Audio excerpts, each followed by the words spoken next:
I'm Mel Stewart, and this is the GMM Podcast. Joining me today, we have the self-proclaimed CEO of Fun in Swimming, Kyle Sockwell, who recently announced December 9th the launch of the College Swimming League, which will debut fall 2026. We went through all the comments on that report. We pulled out all your questions, and we asked them in this podcast. We go a good 90 minutes. And before we get into it, we talk a little bit about Kyle's beginning, the genesis, because he's had 3 different media iterations in swimming. A lot of people might know that. We get into some behind the scenes of what goes on in his life and how it all brought him to this one big event. College Swimming League is near and dear to his heart. He's got a fire in his belly, and I think you're going to enjoy this conversation. Kyle Sockwell. What's up, buddy? How you doing? A lot is up. Yeah. And right around the holiday season too. So we decided to pack in probably the busiest month that I've had, along with planning a wedding, which if my fiance is in the other room, she's probably over there laughing and probably saying that you haven't done anything. So yeah, there's a lot going on, to say the least, but I mean, mostly good things, exciting things. So can't complain too much. Well, everybody sees one face of Kyle Sockwell, they see, but I see both sides. But a lot of people are unaware of the fact that in college, I've been watching you since college. In college, you were running a retail aquatic business that was serious. Yeah, and it started on. I asked you before we started recording, and you're like, "Yeah, we launched on Vine, and it was successful. It was impressive." And then you dovetailed into Flow Sports. And I watched you closely because we're in the same town. You live like 3 minutes from my daughter. You swim about 4 minutes away from me. Yep. Although I've never run into you at the pool, but one day we're going to run into each other.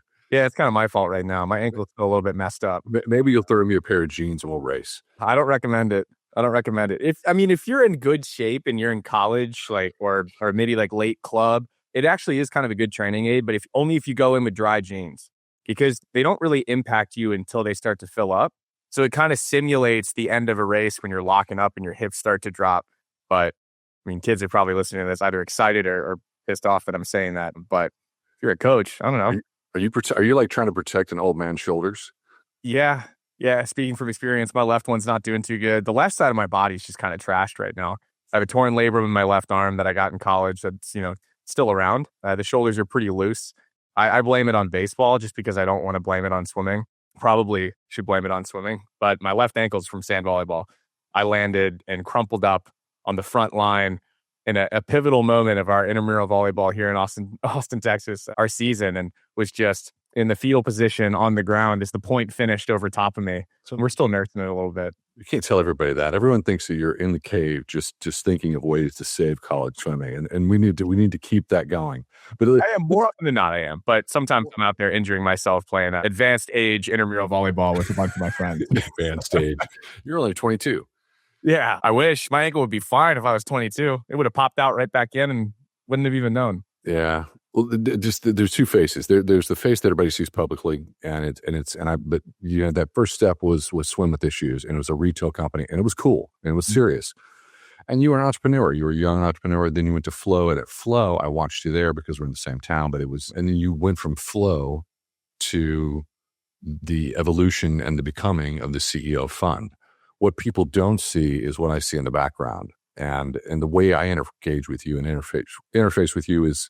I don't worry about media rights. I don't worry about you tell me what you can and cannot do, what you can and cannot answer. Very focused, very professional, very serious. And I wish I could say that that's the way the aquatic industry was everywhere.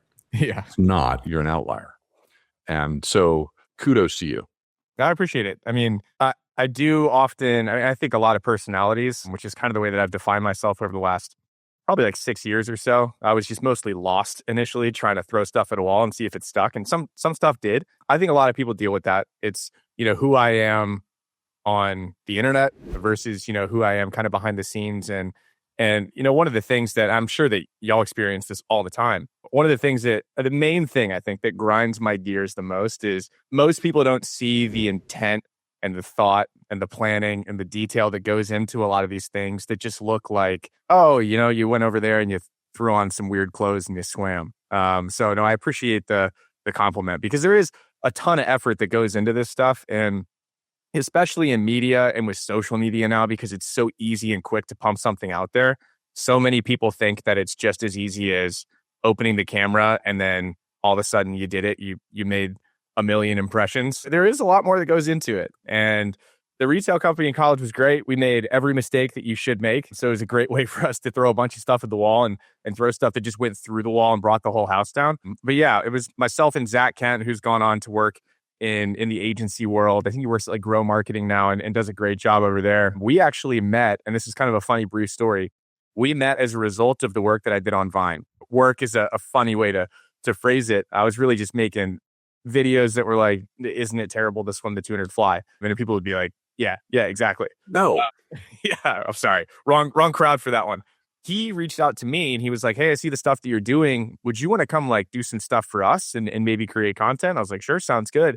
And then we started going back and forth about business. And, we eventually put out one t-shirt on, I forget the platform name, but it was where they do all of the inventory holding for you. It was essentially very early drop shipping where they kept 98% of the proceeds and you made like $80, but it was the coolest $80 we ever made.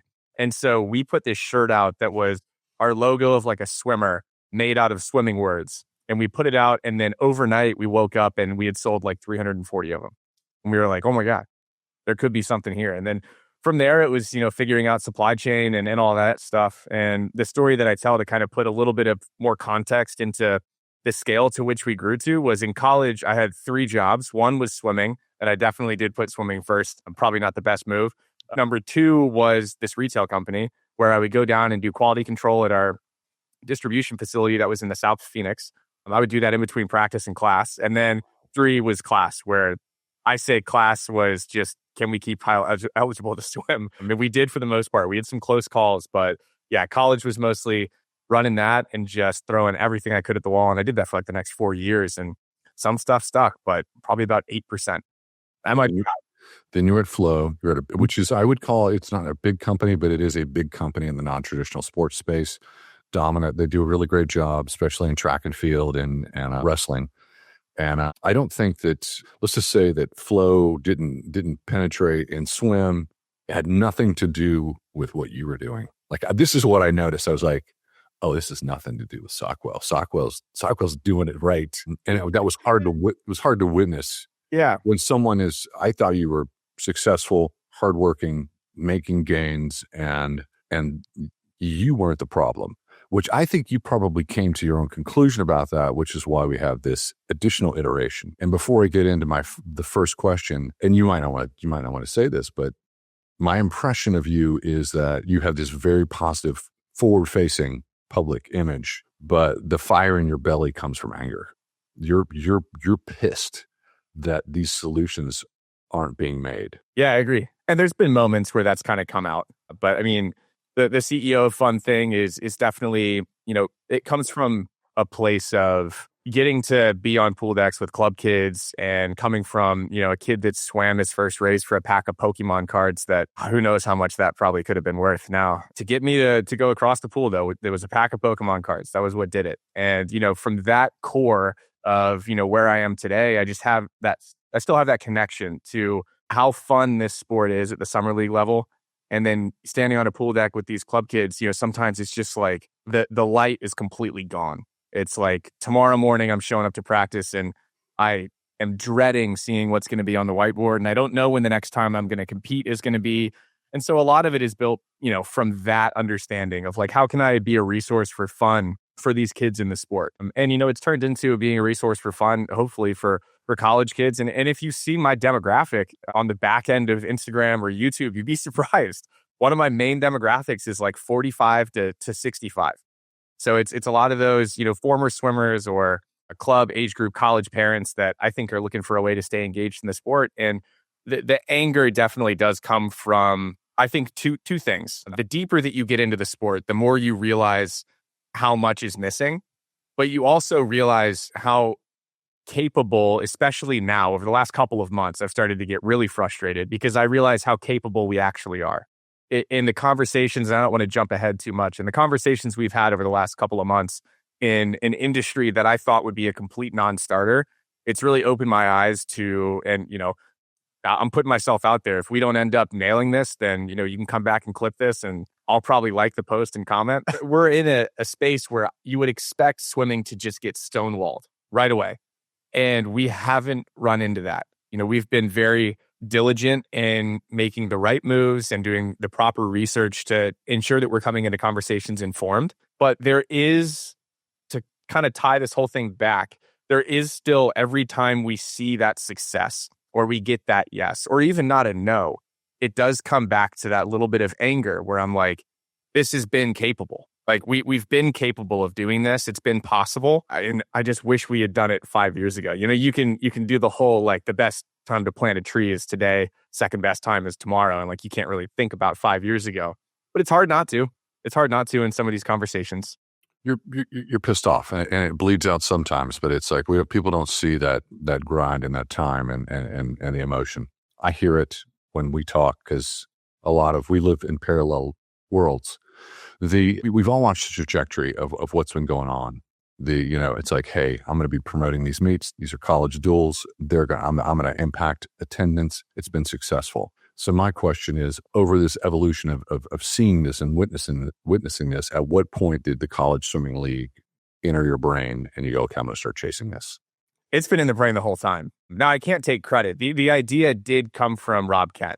And this is a guy that came in and, in our first conversations, he was interviewing me.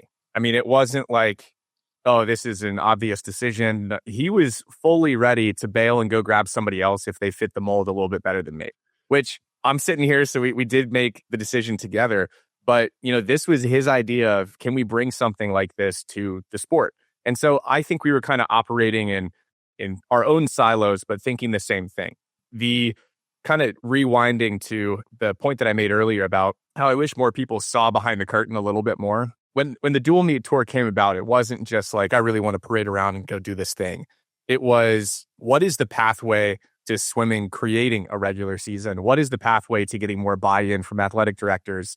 And how can I be a resource? And so I always come back to this one meet. It was the last time before this most recent time that ASU packed a dual meet, and I got to swim in it. And it was, without a doubt in my mind, the number one positive experience that I ever had in the sport. We had Phelps swimming in the breaks, which definitely helped bring in a crowd. And when we went out and handed out flyers all over the campus to get people to show up, we weren't leading with, come, watch us swim against Arizona. It was, Michael Phelps is going to be there. Do you want to come watch? And it worked. And we had, I think close to 2,500 people. People were lining the parking garages. And, in the moments before that 200 medley relay kicked off, I got to stand on the sidelines and just feel that intensity build. That's the moment I go back to. I don't go back to whether or not we won. I don't go back to, getting to talk to people about it afterwards. I go back to that moment of anticipation where this whole thing is built up. And in that moment, I felt like an athlete. I think so often in our sport, especially at the collegiate level, we have some of the best athletes on the planet competing here in the US at these college campuses, and they don't get to feel like an athlete more often than, getting to be on the football field and recognized for winning a conference title. That's kind of the, like, all right, I'm being recognized moment. And so the thought behind going to those, 8 different dual meets was, 1, I'm going to get to learn a lot. 2, I'm going to give these coaches something that hopefully they can bring an, administrator out to and say, look what we did with a little bit of resource. Like, maybe we can do this again.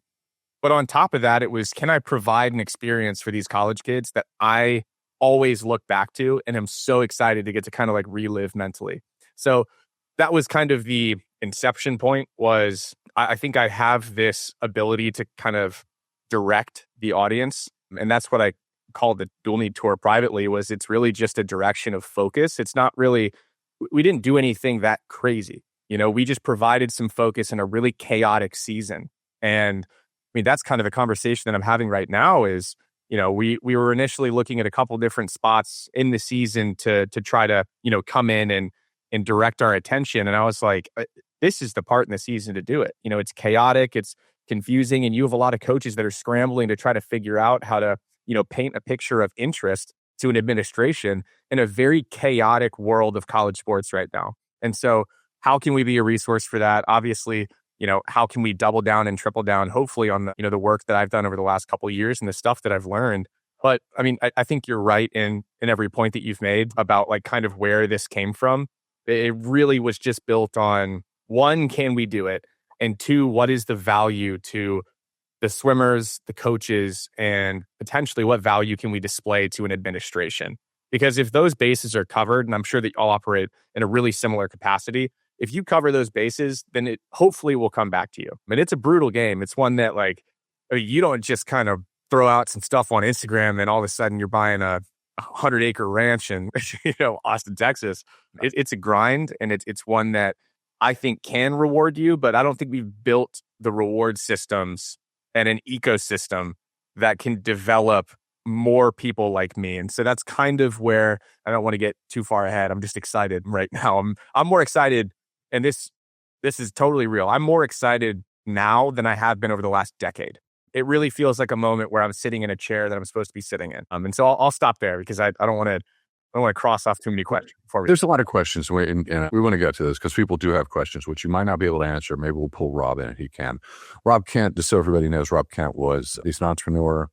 My understanding his background was real estate, but really in the aquatic space. He was a global swim series.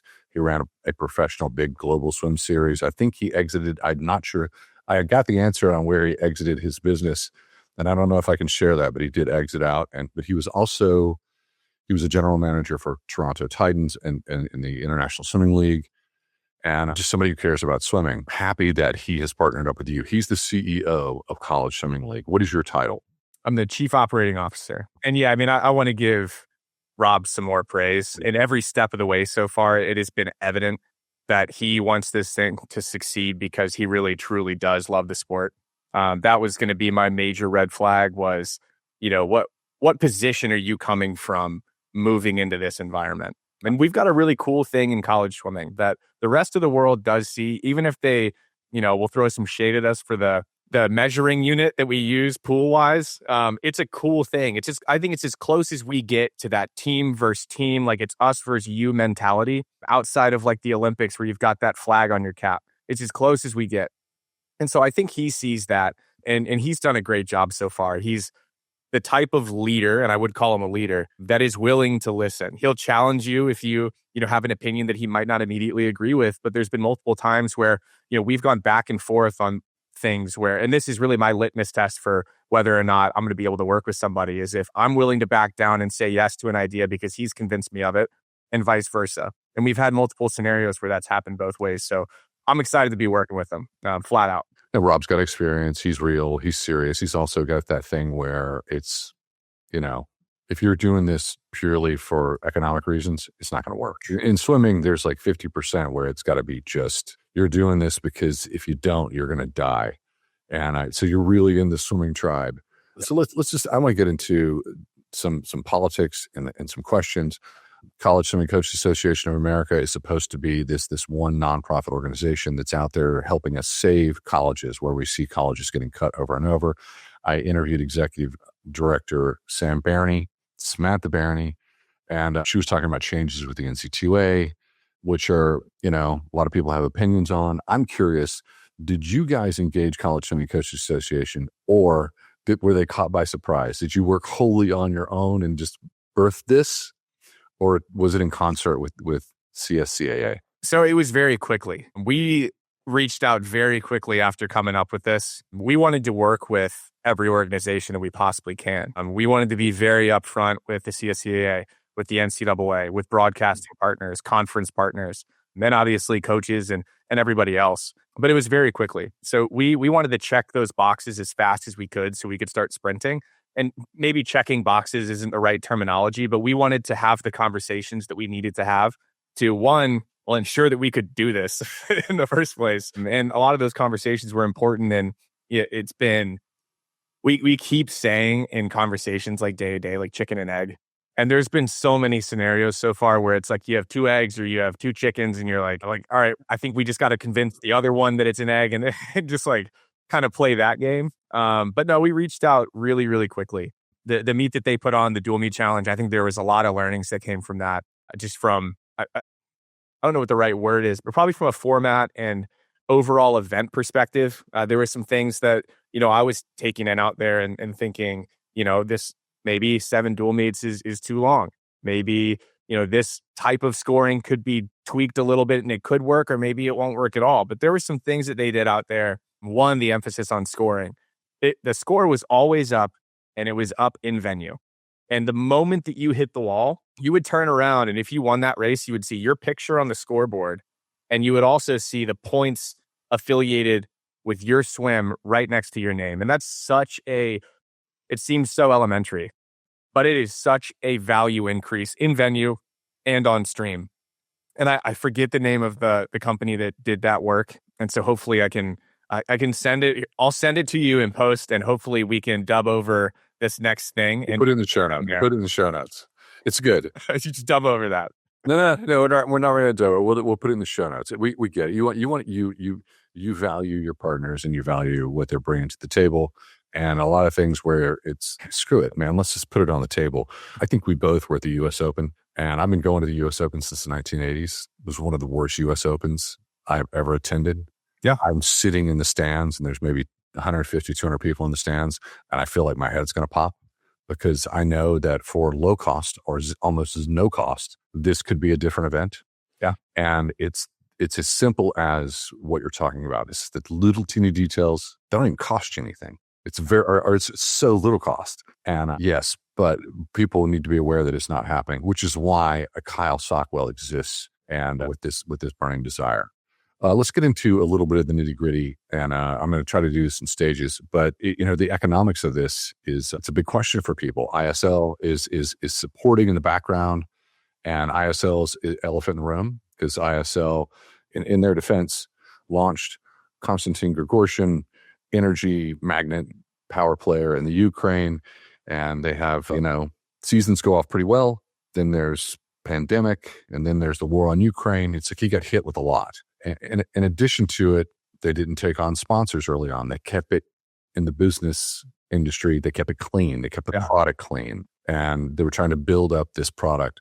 And when it died because of the war on Russia's war on Ukraine, a lot of people didn't get paid, and that left a bad taste in their mouth. So we're getting the negative feedback. Hey, it's ISL. They don't pay their bills. So I want people to have the context of that in the background. But now we have them backing the College Swimming League in some variation thereof. So it's, how do you help? How do you make people understand what their value is in this, and how they're going to be supporting economically?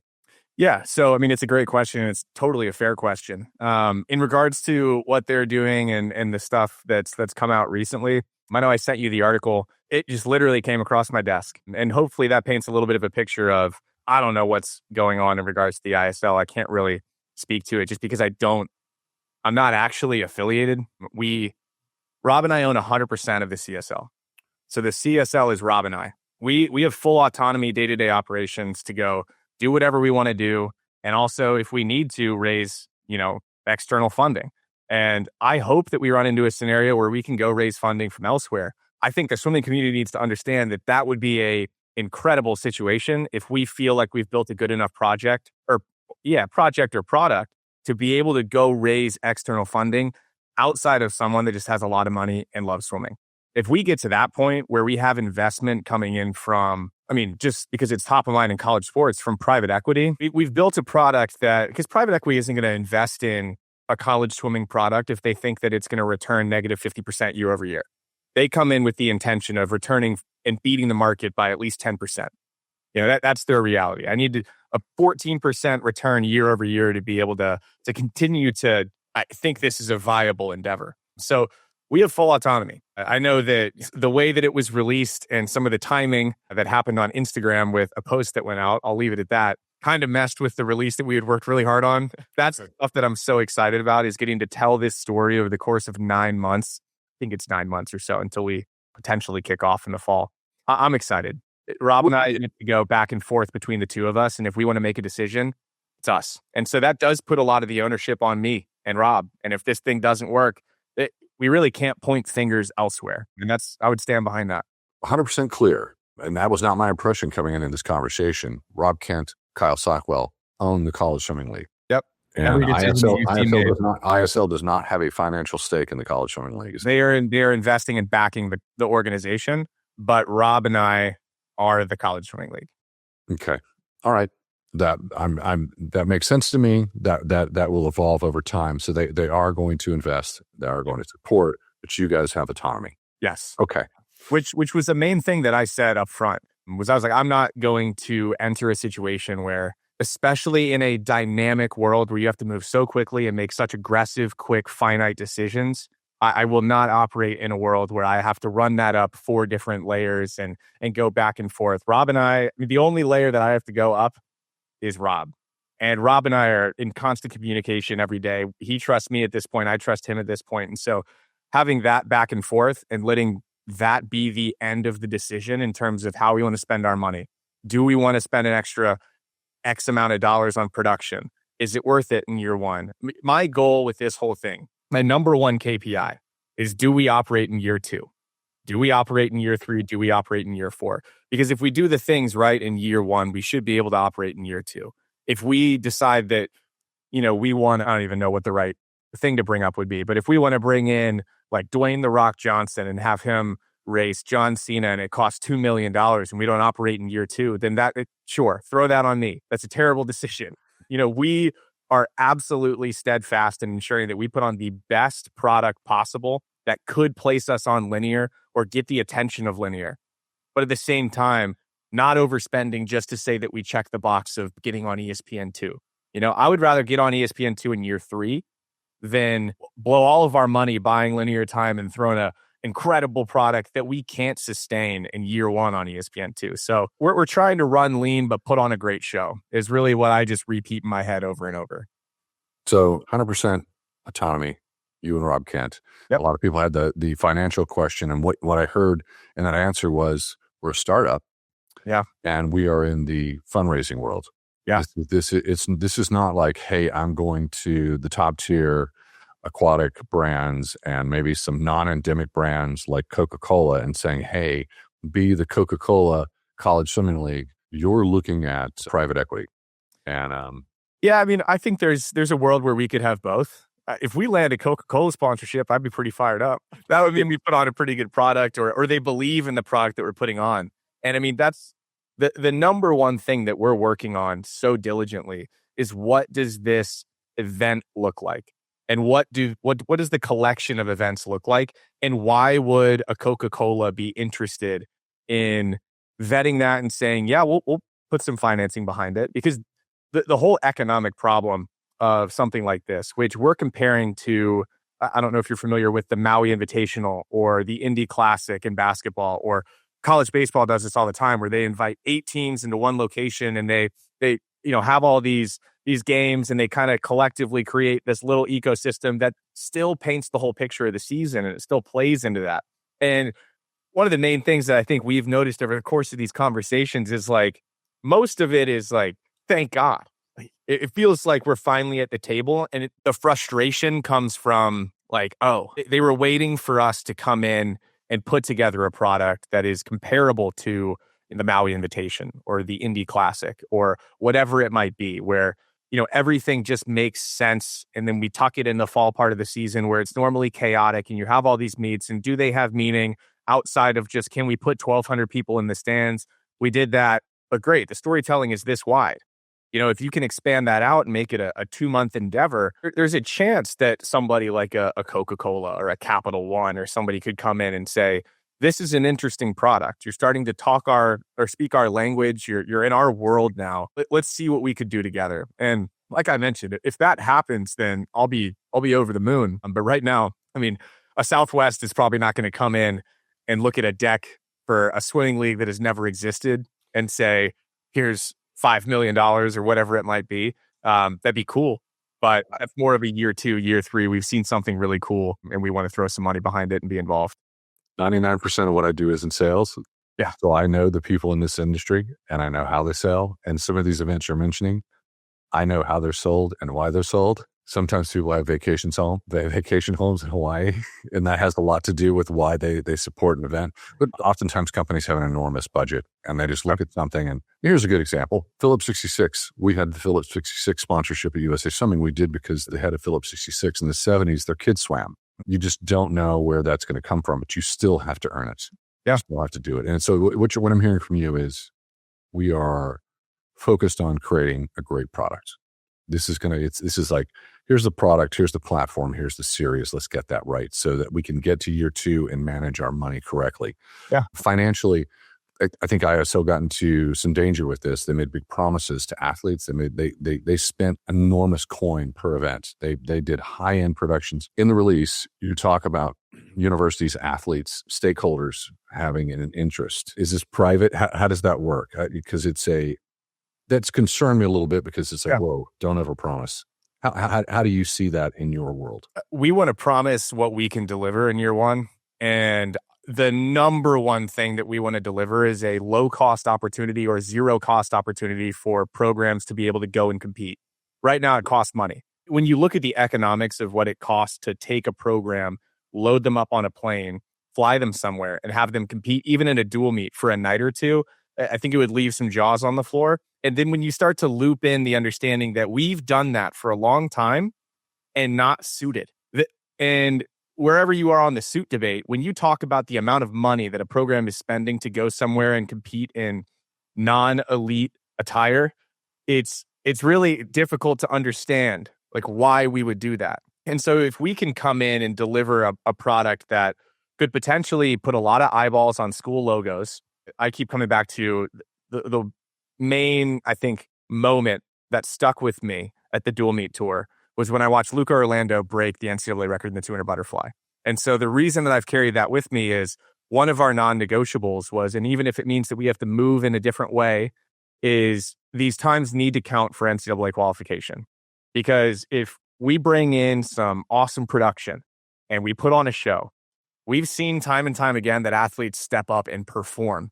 And they'll perform in September, October, November, whenever it is. You see a guy like an Ilya Karun who's gone 18 in the 50 fly all year, went 18.6, fastest 50 fly in history at the CSCA Dual Meet Challenge. And I mean, some of those guys were tired. Some of those women were tired. You had Anna Mosch going 46.0 and 140 in the 2 free, and they were going through reps, a lot of reps. And so if a Luca Orlando shows up to a college swimming league match and he goes 135.9 in the 200 fly, just throwing out a random time, what I want from the perspective of someone who has control over that ability to make sure that that time counts is for him to look up at the wall, see that he won, think about the points that he just generated for his team, the time that he just went, and then know in the back of his mind that that's still qualified.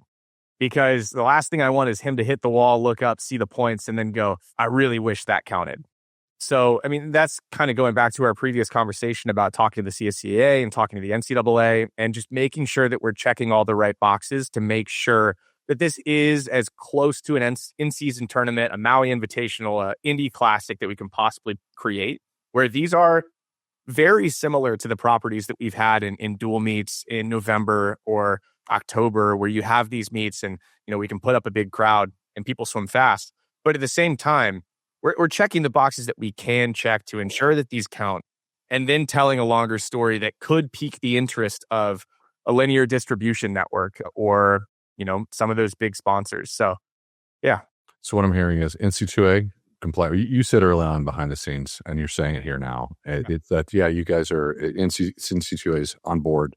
Times all count. In terms of finances, you said something that really made a lot of sense to me. The costs for these college teams to travel and compete, it's a huge expense, and that's a problem. ADs look at that. They're looking at the numbers all year long, and you're trying to take that footprint off the universities.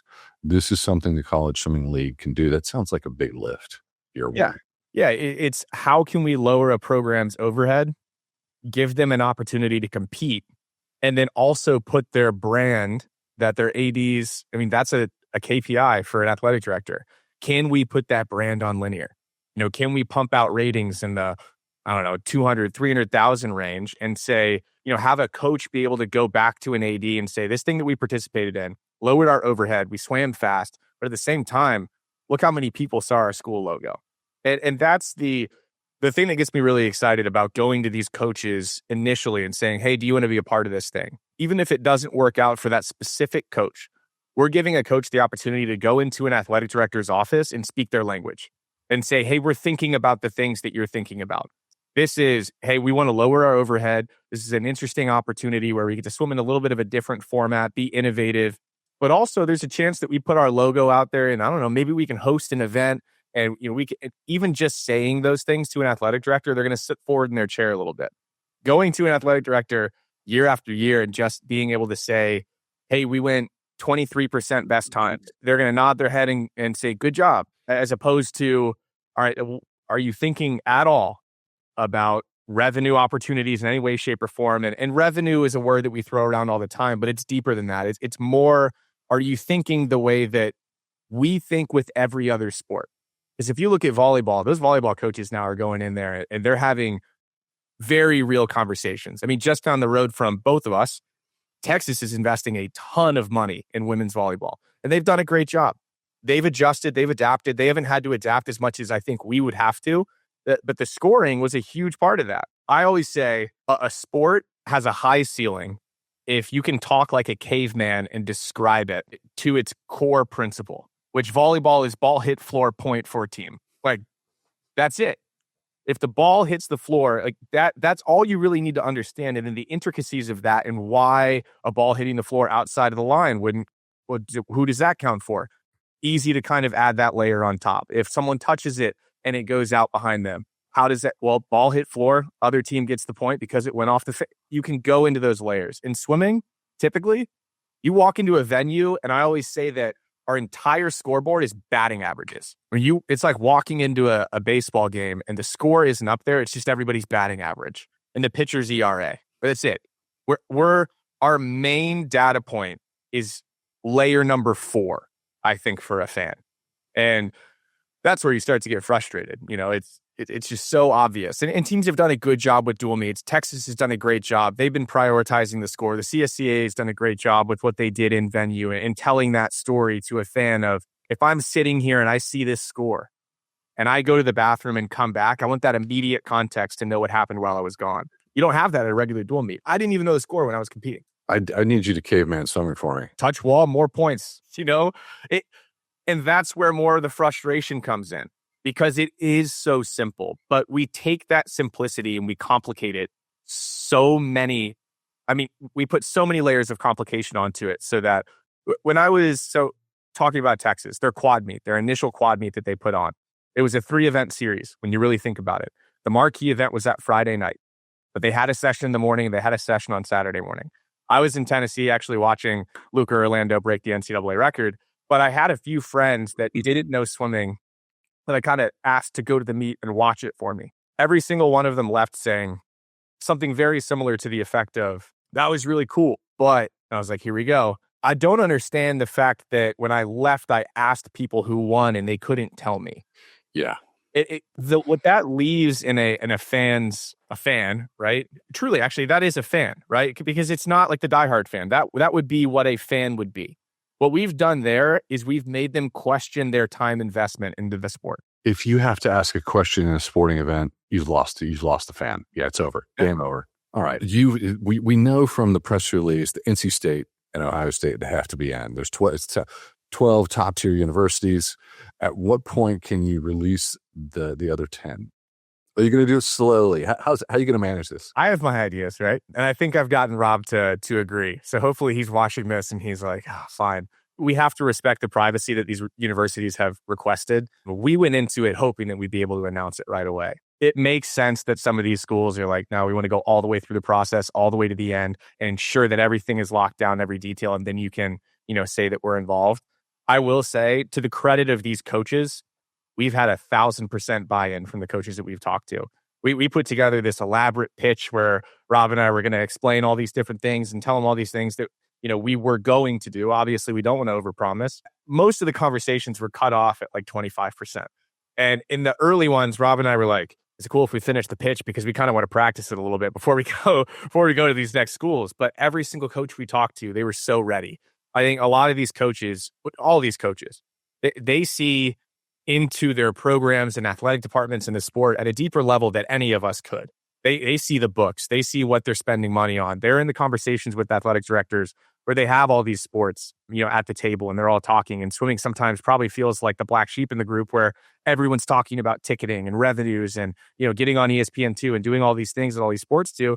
And we're like, we're making a change to the NCAA championship. And as important as that is, I always like to point out the fact that my theory on the sport is that it will never be viable if we just have the NCAA championship being the only important thing. If you run the economics on that, it's impossible. I think the NCAA championship would have to generate like $300 million in revenue for it to be viable. That's probably a little bit high. It'd have to be like, it'd be, you have how many programs probably compete at the NCAA? Is it 100 on both if you combine it? We'll just put it at 100.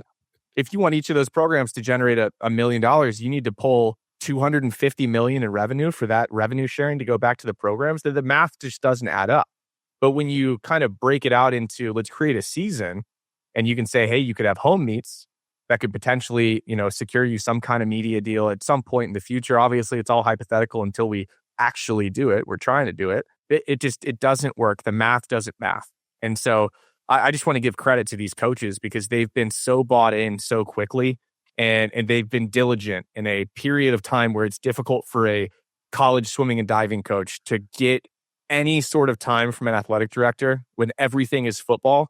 They've been pushing these things across the line and getting that time of day. And I get all of that. It all makes sense to me. And agreed. Philosophically, I'm in alignment. Yeah. However, you know what you're up against. I'm Bob Bowman. I'm Matt Kredich. I'm Anthony Nesty. And by bonus is pretty rich. It's pretty good. We see what they make of the public schools. Swim Center reports it.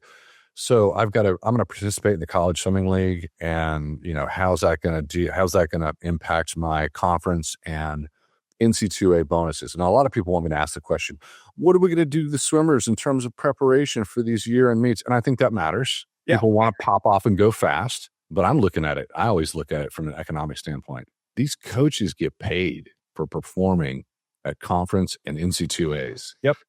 What do you say to Bob Bowman on deck when you're talking about the college swimming league, and in the back of his head he's going, my contract is to perform at NC2As. How do you overcome that? My immediate response would be that it doesn't change much. It really doesn't. It's the fall part of the season, and these programs, when you look at the schedule as it comes out, and we're still trying to work on just a couple of those details. I'm excited to release it. These programs, we're not going to ask them to swim 10 dual meets or 10 quad meets in the fall part of the season. It's really a small deviation away from what they already do, packaged in a way that we can storytell it for 2 months and then potentially put the crescendo of that entire thing on TV. So it really doesn't impact. And there's going to be coaches out there that are, going to refute what I'm saying right now. Of course, we've talked to them. They're excited about this. There are opportunities to race, and it's a low-cost opportunity to do, or zero-cost opportunity potentially, for them to be able to compete, swim fast, and then also have the potential for it to have an impact on their ability to storytell internally to their athletic directors. So they're not too worried about it. And I'll go ahead and put out a little bit of an Easter egg. The maximum amount of times that a school would compete in the college swimming league would be 4 times. The maximum amount of times. 2 schools are going to compete 3 times, and then 6 would compete twice. First event is going to be when, and last event will be ideally, kickoff would be end of September, last event early November. We're still kind of manipulating the schedule. We're malleable, which is great. We can kind of move and shake to fit whatever timelines we need to fit, or move around other events that we need to move around that might have been released not that long ago. We're malleable, which is great. And the sport is as well. In talking to these coaches and talking to these broadcasting partners, our ability to kind of move and adjust to fit whatever is going to be the most advantageous for all parties involved, that we're able to do that. And it's exciting from the point of view of someone that's trying to build it, right? Because you have to be able to move around. So long story short, it's not going to change that much of what happens in the fall. It's just going to be better packaged. Okay. The pitch is the same. You're saying, hey guys, same deal. This is not going to impact your end of the year. I get that. It makes sense to me. I have to rip the veneer off of what I'm dancing around. I say, hey Braden, Kyle's coming on. What should I ask him? He goes, ask him what Bob Bowman thought. So tell us what can you share? Did Bob Bowman respond positively to you, or did he just go, we'll think about that? Well, it's Bob. If you know Bob, I don't think you're typically ever going to get. I'm no in the toss excited. Done Bob for 4 decades. Yeah, 1,000%. 1,000%. I'm speaking in batting averages still. 100% of the coaches that we've talked to have responded positively. Okay, good. Yeah. All right, as they should. And you still really good questions, of course. Like I don't want to say like they just blindly said like, yeah, let's go. But they did react positively. And the result of those positive conversations that'll hopefully come out in a couple of months will paint that picture of, hey, let's try this thing out. Like we're on board. We want to be a part of giving this thing a shot. We've done pretty well in terms of the teams that we've gotten enough excitement from to be able to move, through getting them to be involved. So I'm excited to not have to dance around who these teams are. I get why they wouldn't want, to jump ahead of it and just go ahead and throw their name out there. But I don't think we're too far away from being able to talk about stuff like that. Okay. Well, I've got to ask some quick questions, but I want to go back and ask a financial question, which I think bores people to death. That was a heavy lift for cost or taking the cost off of universities' budget. That's real. You said ISL is going to come in. You guys have 100% autonomy. You guys own it, but ISL will come in and support. It sounds like some of that cost, those hard costs, can be supported by ISL. Okay, that kind of checks the box. That makes sense to me. Some commenters have said, "Hey, why not meter? This is the true professional league. College swimming is really the true professional league now with name, image, likeness. It's all about money now. Yeah, why not meters?" And it's a dumb question, but you should answer it. I mean, we kind of touched on it earlier. It's an aggressive deviation, even though it's really only 10% difference in pool size from what these coaches are doing and what the NCAA, the format that it's in. If the NCAA format shifted to short course meters, we can adapt and shift too. But the infrastructure problem in the U.S. with 99% of pools being built with some kind of short course yards component. The other thing I'll say, obviously, okay, the infrastructure, it makes sense to have it in yards. These kids are training for a yards meet at the end of the year, a couple yards meets at the end of the year. Yeah. The thing that I kind of like about it is I don't mind the fact that they're different. You look at college football and the NFL, there are some intricacies that are a little bit different that kind of keep you jumping back and forth brain-wise between the two. Well, and it gives you that little detail to be able to be an expert.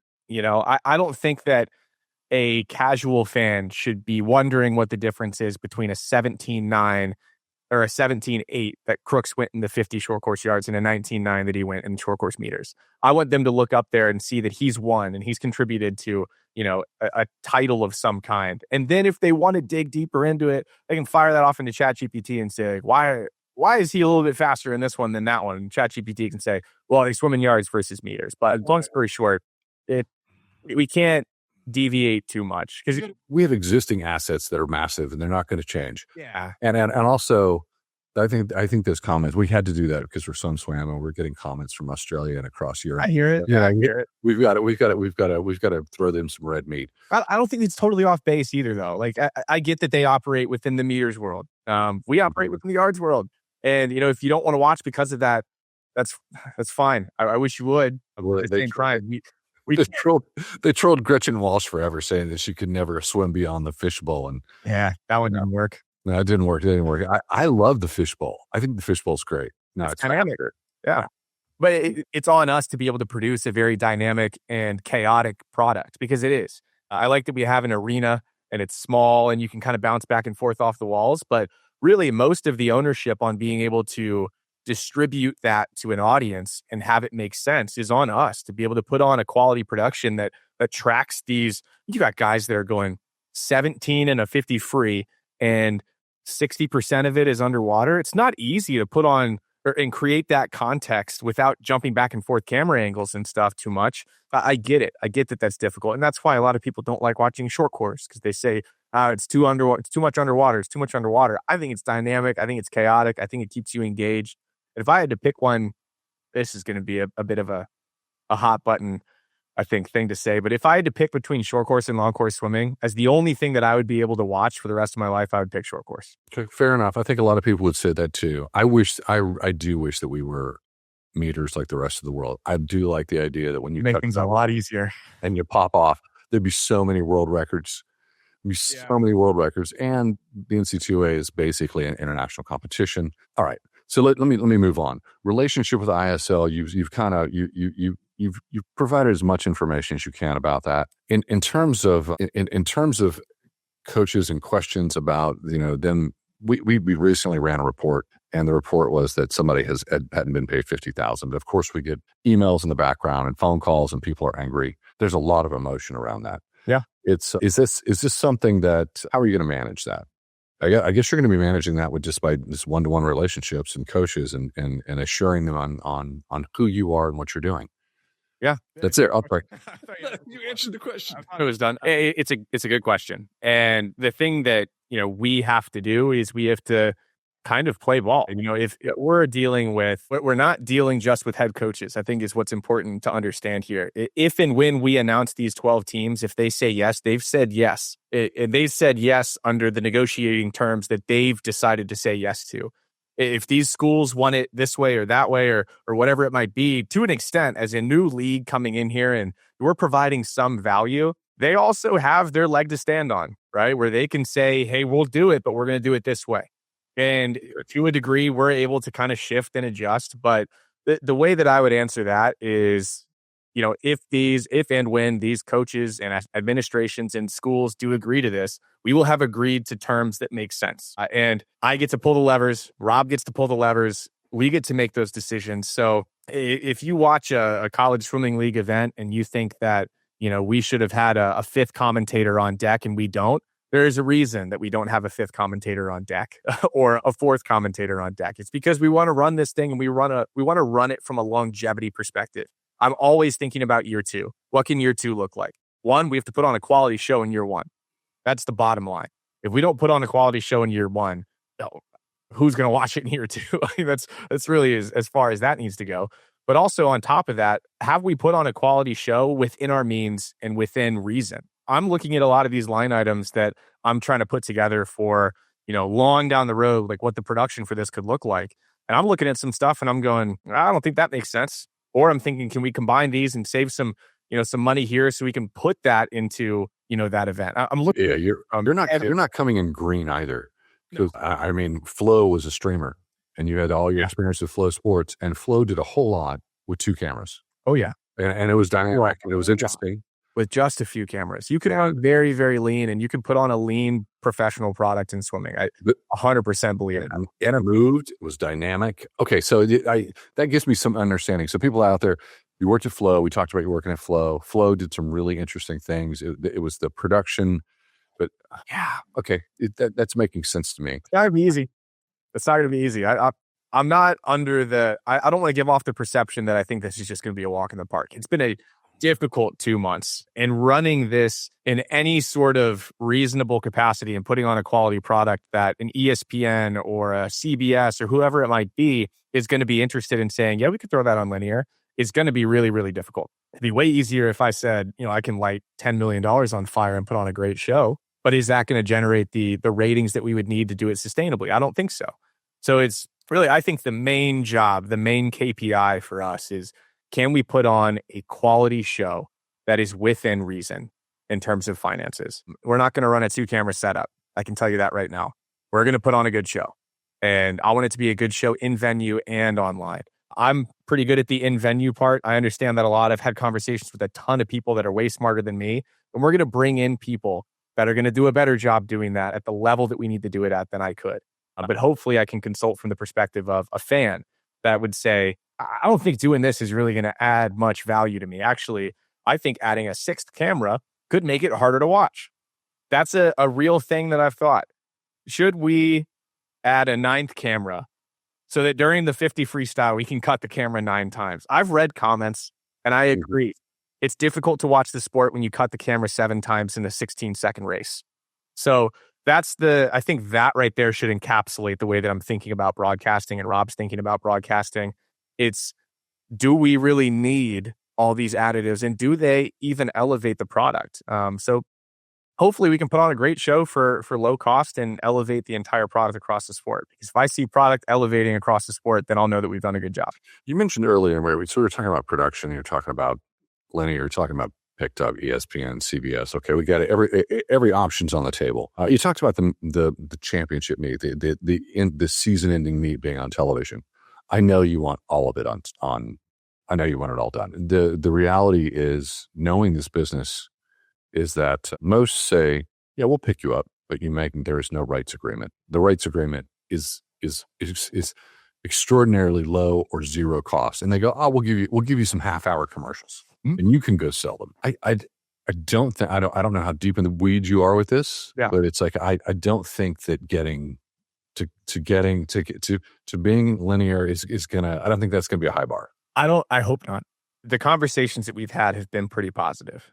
We've set this thing up, and the deck is set up to communicate the way that they are communicated with typically. It's not we have this 5-day prelim final event, put us on air. It's not that. It's, hey, we're willing to play ball. We want to create an awesome product, and we would love your expertise on how to create that product and what blind spots we might have. And we're also willing to move and shake a little bit. And if you want to throw us on this time slot, or you give us this time slot, like maybe that'll work. I don't know that we should walk straight into this thing and just go ahead and throw it behind a paywall. There's a small Easter egg there. We don't know exactly where this thing is going to be distributed right now, but I would hope that people would kind of give me the autonomy as someone that has been in this world and had the exact same frustrations that a lot of fans have had, to let me go get this thing on the right platform for the right moments in the season. Because we have likely an event schedule that is going to be a 6-event regular season with a 2-event postseason. Now, does that 6-event regular season, should that be on ESPN2? I don't know. Maybe not. Not every single event in every other sport is on, the prime time network. Not every single football game is going to be on College Game Day. You have to think about it from that perspective as well. Do our first 6 events for a league that has never existed deserve to be on ESPN2? Deserve? Absolutely not. Could they be? Everything's on the table. I'll let you kind of digest that the way that you will, but I think it's pretty obvious where we're probably going to land with the first 6, but those last 2, we're excited about the possibility of where those could go. Okay, that makes sense. In terms of the business model is sponsorships and rights. It's the model of the other sports. Yeah, we're playing the big guys game now. So is there a third rail that I'm missing? I mean, there are other rails, but they're not the ones that are going to make us viable to go season after season after season. There are obviously other things that are going to contribute to the overall problem of how do we sustain, but the big ones are the big ones. If we don't crush both of those, it's going to be difficult to continue to repeat. And do you have to have sponsorships, title sponsor, event sponsor, every category? Do you have to have all those boxes checked to get to season 2? Or can you go like ISL, just produce your product, proof of concept in year 1 and get to year 2? It's a good question. And it's one that we've been throwing back and forth a good amount. But my point of view on it is, if we can, awesome.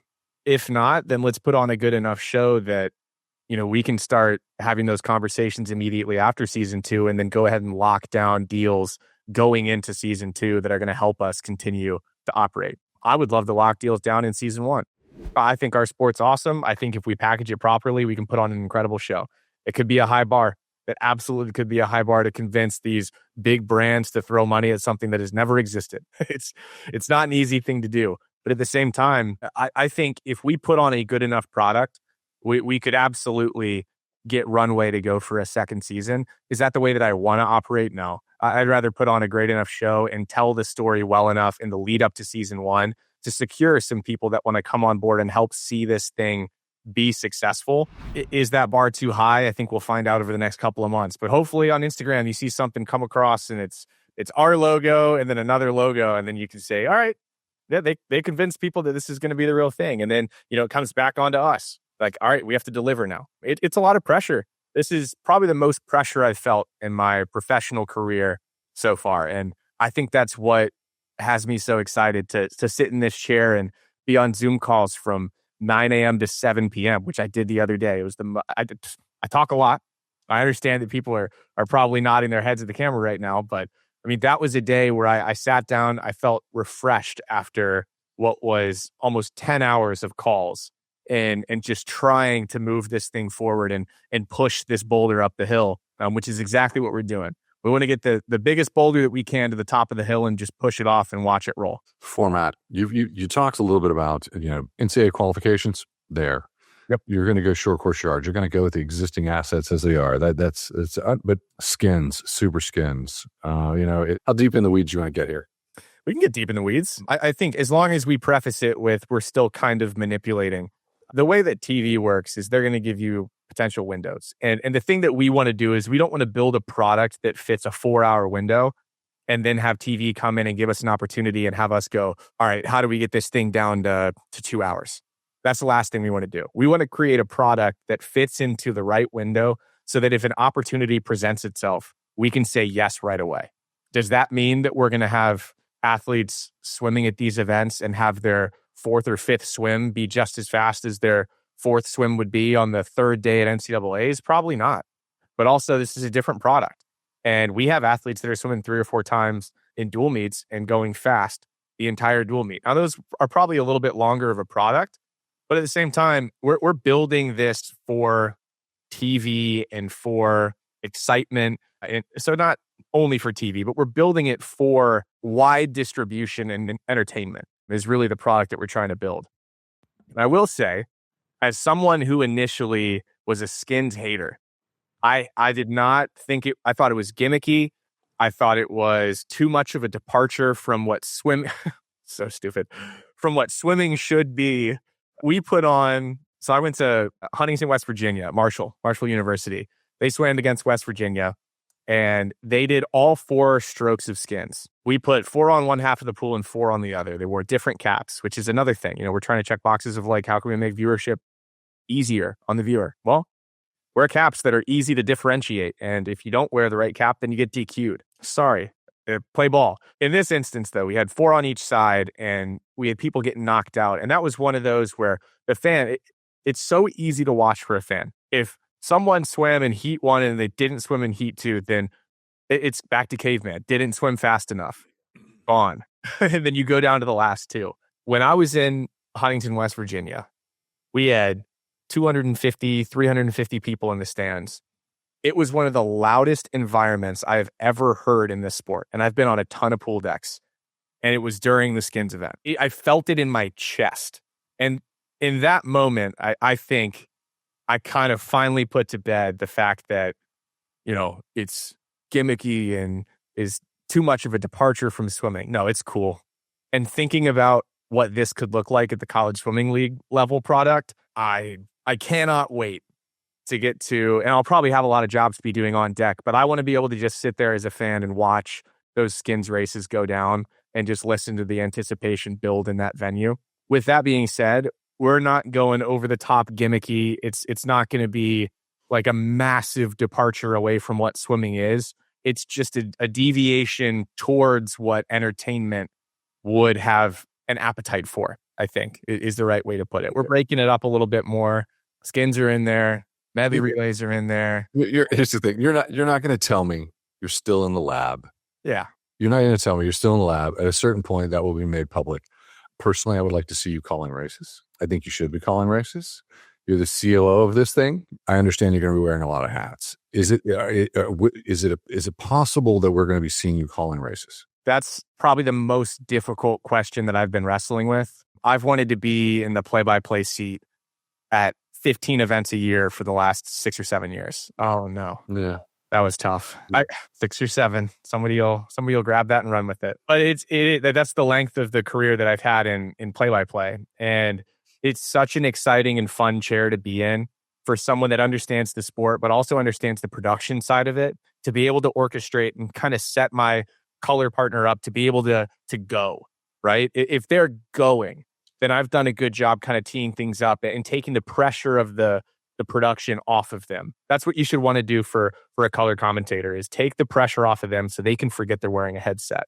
And so the thing that I've wrestled with is I do not want this to be the Kyle show. I don't want that at all. I want this to be a display of what college swimming could be.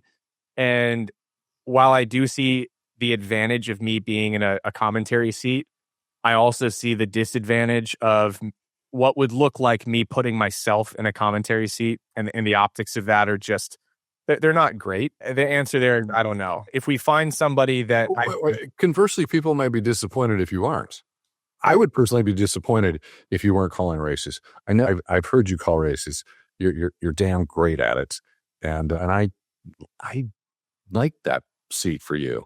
Yeah. I would be disappointed. I think fans would be disappointed. So you're going to have to test it season one. Yeah. The thing that I'm wrestling with is how much public involvement do I want to have in this whole thing? And that's what happens with just being a personality and also getting to kind of put my hat on of being the COO of this operation. There are advantages to having me involved in some capacity or promoting it, of course. How deep does that involvement go publicly? That's the most difficult thing that I've been wrestling with, I think is probably the good way to put it.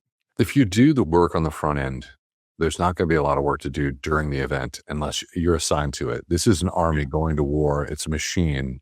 So all the hustle and all the work happens on the front end. It does. But I do, my personal opinion, and I understand what you're wrestling with. My personal opinion is I think people would be a little disappointed if you weren't calling some races. Yeah. Or you weren't That's what I calling would some do. events. I mean, I'll put that out there. I would love to. That's the most fun that I have in this sport is getting to sit there with the headset on and kind of orchestrate from the play-by-play chair specifically. I love getting to do that. I'll point back to a specific moment where I think third year that I did commentary, I was in Morgantown, West Virginia with Josh Davis sitting next to me. At one point when we were calling races, for a little bit of context for people that don't understand what kind of goes on in here when you're a play-by-play commentator, I've got like what feels like 100 voices going on. And this year, it's my own audio played back to me.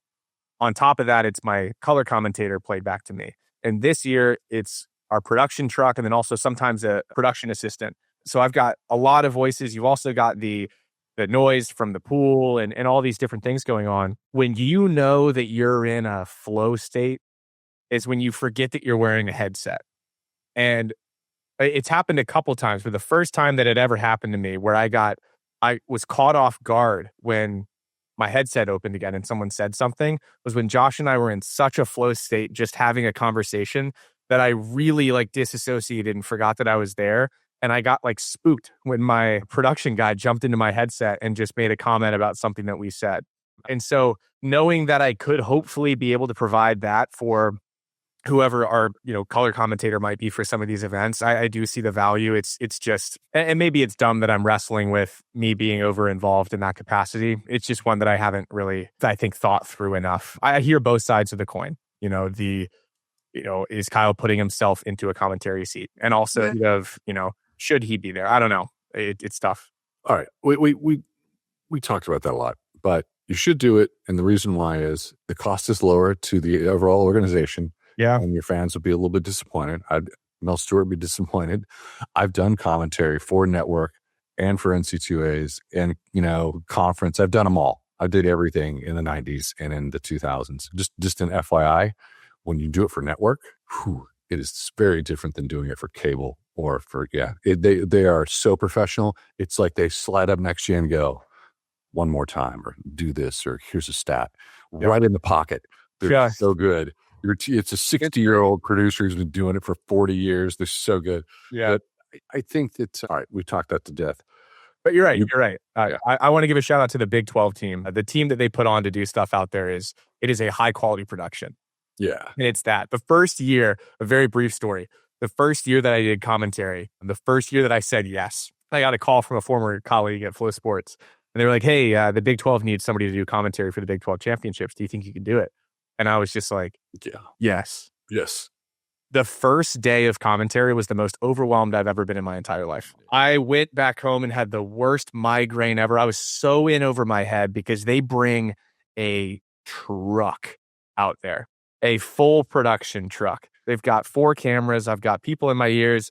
I thought I was just going to sit there and solo commentate swimming as if I was just on a pool deck. That is not the case. I mean, you're spot on. It is an overwhelming experience.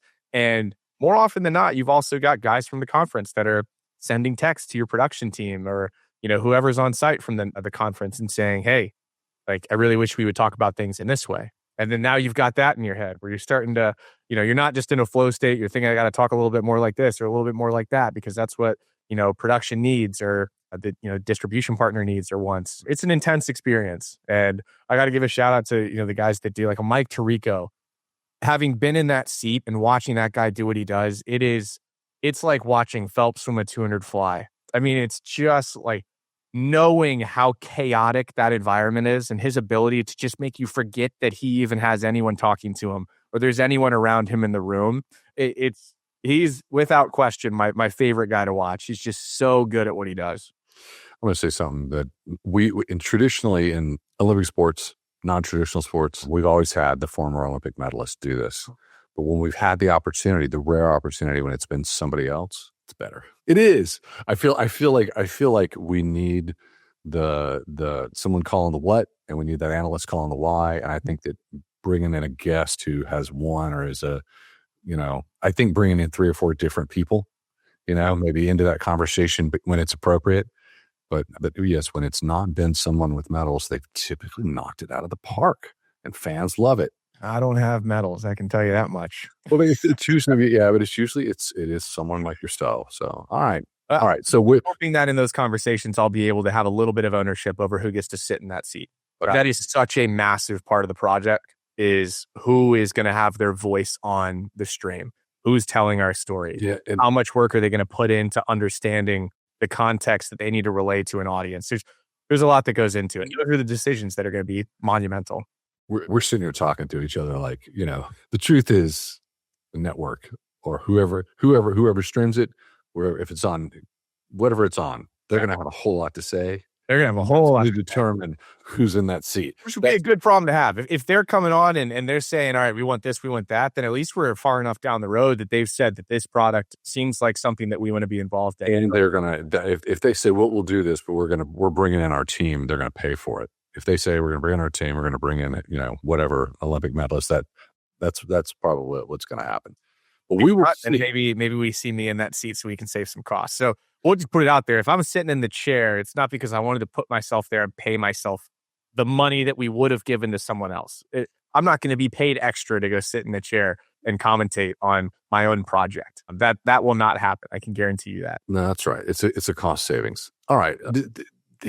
I went to editorial staff and said, hey, give me some Sockwell questions. They go, oh my God, their life, this is very them centric. They're like, we got World Cup in the fall. We got College Swimming League in the fall. We've got ISL is like potentially going to start rolling off events in the fall. Yeah. And now Kevin Ring, the CEO of USA Swimming, is like, we're going to roll off a trials meet for short course worlds. And I know I know that their weekends when Braden is doing, he's managing like 12 events, and I'm afraid he's going to have a heart attack. And I know the writers are very stressed. It's a crowded window. Yeah. How do you manage that? Do you have an answer for that? We want to put on the best show possible so that you guys want to cover what we do. So it's hey, fair market. Fair market. We're going to see it as competition. Yeah. We want to play ball. We don't want to, I am team swimming. I want to put on the best fall schedule of events that we possibly can. And that's why we're malleable. We've reached out to specific people to say, hey, if you tell us where this thing is, maybe we can move around each other and also support each other's, bottom line. Can we help each other storytell and make this whole season successful? That's what I would like. Did they respond to you? Did World Aquatics respond to you when you guys reached out? Oh, I don't know if I was referencing them specifically. It might have been a new individual to the sport who I will say, we talked about the U.S. Open. Okay. I will say I was on deck with Kevin Ring. And at one point, we both kind of turned around and looked at the stands. And he, to me, addressed that this is something we need to fix, which is a huge positive for me to have someone stand on deck that has the ability to go out and try to make that happen, look up there and say, this is not okay. And he comes from a background in, I think, maybe one of the most exciting properties that exist in sports, the Ryder Cup. I'm optimistic. I was cautiously optimistic. I'm optimistic now. I'm not saying that'll go back to being cautiously optimistic or go the other direction. Where I currently exist, I'm optimistic based on the conversations that I've had. But to your question, if we're able to move and adjust and make the whole fall season be one that works really well together, that's great. But if I need to compete and put on a better story or a better product than other entities are putting on in the fall, I'm ready to do that. It would kind of excite me to be able to have to, kind of put my back up against the wall and say, all right, we're going to make ours better. and still run, a reasonable endeavor that will make it to season 2. Fair enough. I think on that topic, we have had some conversations in the background, and I should disclose a little bit of that. I was drawing the conclusion in the conversations about College Swimming League, you're going to try to put on a better show than NC2A. You're going to try to create a better product than the NC2A championship. I know that's one benchmark. I think that's something you can say publicly. I think we should all try to be better than our big platform event. Yeah, why not have that on a whiteboard? It's on the whiteboard. It's on the whiteboard. Good for you. More questions from editorial staff, and just we're pulling from our comments. Does the College Swimming League risk widening the gap between the haves and the have-nots in college swimming? I think that's happening. I think if someone doesn't come in and help create a product that could be something that increases parity, then we are speeding towards that inevitable future. We're seeing it right now. I don't think it's much of a secret that the Texas men's team is one of the best teams that's been assembled in a really long time. Watching their performance at midseason was kind of like an eyebrow-raising moment where you start to do the math. And this Arizona State team, and I'm wearing this just as a fan of Arizona State, the College Swimming League, I'm Kyle. I'm unbiased. If they're in there, that's great. If they're not, or if they make it, I am unbiased. I am team swimming when it comes to that. With that said, that Arizona State team is really good. But this Texas team is like terrifyingly good. So from the perspective of, am I worried that we're going to make it worse? No. I'm putting every single part of me into how is this a positive for the entire landscape, and can we grow, right? We can't come in and have 50 teams in year one. It's too chaotic. We would fail. We would lose sight of how to create the right game, is what I call it. We're creating the game of swimming, I think. And so we're keeping that really tight knit for year one, maybe for year two. Hopefully we expand in the future to where you can have teams where, the roster size and with the way that things are moving, it could come in and potentially make the top 12 and be in, and who knows what it could look like into the future. The short of that answer is I'm not afraid that we're going to widen the gap. The gap is widening well beyond anything I'm capable of controlling. If the University of Texas or SEC schools or Big Ten schools decide that they want to throw $4 million at swimming, congratulations. You're going to probably land the best recruiting class that swimming has had in a decade. And that's the way that's going to, there's nothing that we can do to I think, like, to make what's going to happen any worse. We're just excited to be able to put on a product that could hopefully scoop other teams into the future. Okay. I'm winding down here with just a few more questions. How long can a standalone league like this? You go proof of concept, you get out there, you do it. What prevents the NC2A or another big player from saying, okay, that's proof of concept. We're a truly big player. We're going to come in and do it. Who knows? What also prevents them from saying, hey, this is a really good product. Can you do this for us?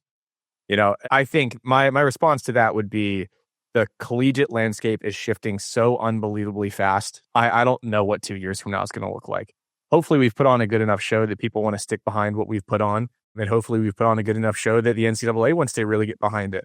The conversations we've had with them, they're trying to help us find a way to do this as opposed to trying to find a way to make us not be able to do it. And coming into this, that was my initial fear, was that we were going to run into a lot of situations where people were going to try to find a no, because typically people don't want to do extra work. And this is extra work. We haven't seen that. I think there's an appetite for new in non-revenue sports. Non-revenue is I think it's a fair tag to still put on the sports that are still in that bucket. I think some sports are starting to depart. Wrestling's done a really good job. Volleyball's done an amazing job, obviously. Texas A&M just won that championship. And I was watching on Twitter, I think the Texas A&M recruiting or Texas A&M something, what was tweeting what time the plane was going to, land and how to show up and show that, that the fans were excited about Texas women's volleyball winning a national championship. They landed at 12:35. And I was like, that's so late. No way anybody showed up. 150, 200 people standing there waiting for their women's volleyball team to come home with a national title. How can we be a resource for swimming starting to kind of chip away to become that, is the way that I think about this. But, I can't control the way that the landscape of college sports will shift. It's one that's going to If you think it's going to look the same as it does today in 2 years or in a year, you're out of your mind. It's going to look so unbelievably different in 5 years. So yeah, hopefully we put on a good enough show that somebody wants us to do something for them, or we grow to the point where, we've created something incredible that the NCAA wants to be involved in as well. If we've created a product that is so good that we're landing on linear and ESPN's excited and they start having conversations with the NCAA and they want to, kind of loop this whole thing together, then that's great. Bring us on board. Let's tell a great story and do it in an even bigger capacity. But I don't know. All right. Final question. Unless there's something that you want to close with. Yeah. Is College Swimming League about saving college swimming or redefining it? Ooh, I don't know. I really don't enjoy when people say that I'm saving college swimming. It's one of my least favorite things to read. I don't want to save college swimming. I want to help college swimming put on a great show. I think about the fan. When I was 22 and I left the sport, right? I was just so disappointed that I wasn't able to follow it as closely as people are able to follow other sports. It's so difficult to follow this sport and be a fan. And then you go to an Olympic trials where you have all these people in one location and there's so much buzz around it. And I just constantly think, like, why can't we do this more often? Like, we should be able to do this more often. Is this a scenario where we create, a series of events where people are able to activate like that? To the credit of the CSCAA, we had a moment there where I looked around and I was like, okay, we've got this collection of people that we're starting to create this extra event where people want to go and they want to congregate. I'm excited about the potential of the short course meter world championship trials. Like, I think what we want to do is be an additive to the collective story of swimming. If we are that, then we've succeeded. Give people and fans a reason to not go to Vail for their vacation. Let's say, let's go over there with our family instead and be a part of college swimming and be a fan of college swimming. And that'll be a part of the brand of our family. If we give people that opportunity and they don't leave thinking like, I wish we had gone to Vail. Vail's a cool place. Let's compete with Vail. Can we keep our sport and keep more money in our sport? Because there's a lot of money in swimming. Most of that money goes out. Like, can we create an environment where the people that are going on vacation with their family want to come to our event? And if we create events that are fun enough, then, hopefully, and cool enough, then hopefully we see some more of that. Hopefully we'll see y'all at some of these events.